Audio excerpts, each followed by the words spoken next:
నాన్న శివయ్య, శంకరుడేంటి? ఆది గురువు. ఆది గురువు అంటే జ్ఞానానికి మూలం. యోగేశ్వరుడు. యోగేశ్వరుడు అంటే ధ్యానం, తపస్సులో పరమాత్ముడు, పరమేశ్వరుడు.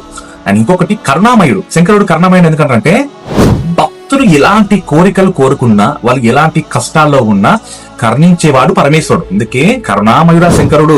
నా శంకరుడు కరుణామయుడే, నేను అనుకోగానే నా కష్టాలు తీర్చారే నా శంకరుడు అంటారు అందరూ. అంతే, ఎంతటి బాధలో భక్తుడు అలమటిస్తున్నా, ఏడుస్తున్నా, బాధపడుతున్నా శంకరా అని ఒక్కసారి తలుచుకోగానే అలా కరుణిస్తారయ్యా పరమేశ్వరుడు. అంటే ఎంతటి కరుణామయుడు నా ఈశ్వరుడు అని అంటారు అందరు.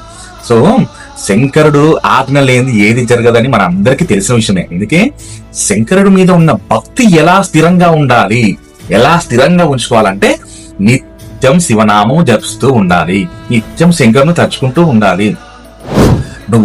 నేను ఒకటే చెప్తున్నా, నువ్వు నడుస్తూ ఉంటున్నావు శివ శివ అనుకుంటేళ్ళు, నువ్వు ఏ పని చేస్తున్నా కూడా నీ నోటి నుంచి శివ శివ అని వచ్చిందంటే శంకరుడు ఎంత పరవశించిపోతాడు.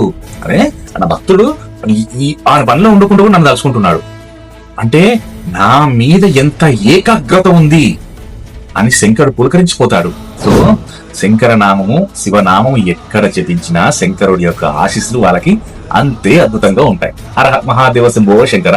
శివకేశవాయ నమః.